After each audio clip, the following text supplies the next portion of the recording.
во-первых, а какие есть альтернативы высшему образованию? Это раз. Во-вторых, в любом случае нужен какой-то критерий оценки. Да?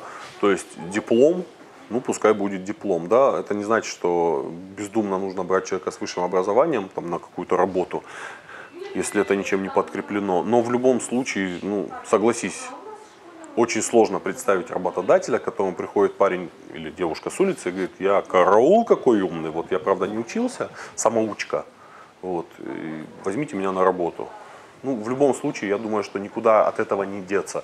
Другое дело, что бессмысленное высшее образование, оно бессмысленным и останется. Огромное количество профессий, переизбыток которых мы сейчас наблюдаем. Вот, ну, если это будет продолжаться, то будет какая-то вот коллапс, он сейчас настает. Наверное, больше надо все-таки...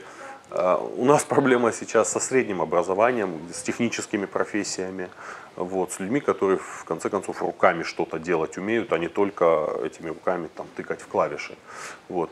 Вот когда это вот восстановится система, тогда будет все хорошо. Крутому самоучке придется прикладывать гораздо больше усилий для того, чтобы доказать, что он крутой. Например, меня, ну, мягко говоря, коробит, когда просят у родителей заявление о том, что школа не несет ответственности за ребенка, как только он выходит с дверей, да, во двор. Ну, скажем так, на территорию, которая уже к школе не относится.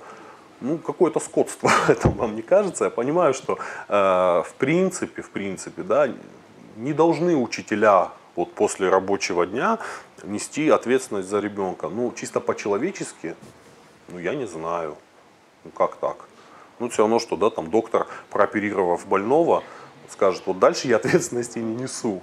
Ну, меня вот это вот реально задевает. Я понимаю, что сейчас формат обучения другой, там все уже хотят только учить, а не воспитывать, но так не бывает. В любом случае воспитывать придется, потому что это школа.